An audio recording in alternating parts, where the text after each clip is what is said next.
Takže máme nové Brawl Talk líky. A takže čaute, ja som San, dajte like a odber a ideme na to. Má byť spolupráca s Toy Story. Podľa mňa tam pridajú Toy skiny a také veci.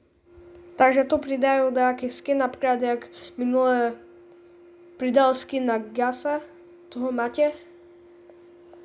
Potom nám pridajú Clash Royale skiny, to už chceli minulý rok. Aj majú pridať 6 nových Hypercharge, takže to bude tak dobre.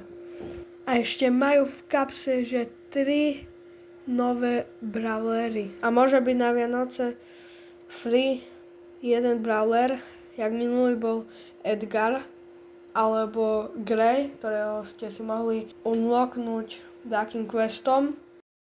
A možno to bude aj inak.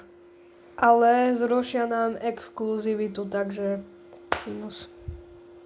Zabudol som ešte povedať, že k tomu Clash Royale skinu na Franka budú aj piny.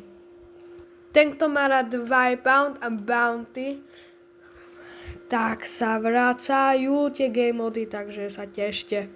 Takže Lunar New Year, takže prídu nejaké nové Lunar skiny, takže sa tešte tiež. Takže do Shadownoch prídu modifiery, takže meteoridy.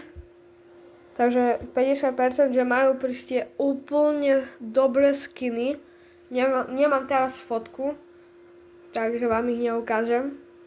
Takže reworknú konečne gadget na Lily, ten čo dáva vanish.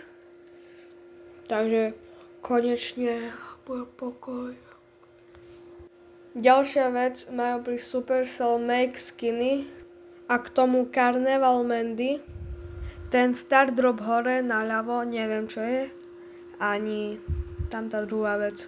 Takže, čau. Počkaj, pri ďalšie také videá daj odber a like, ďakujem.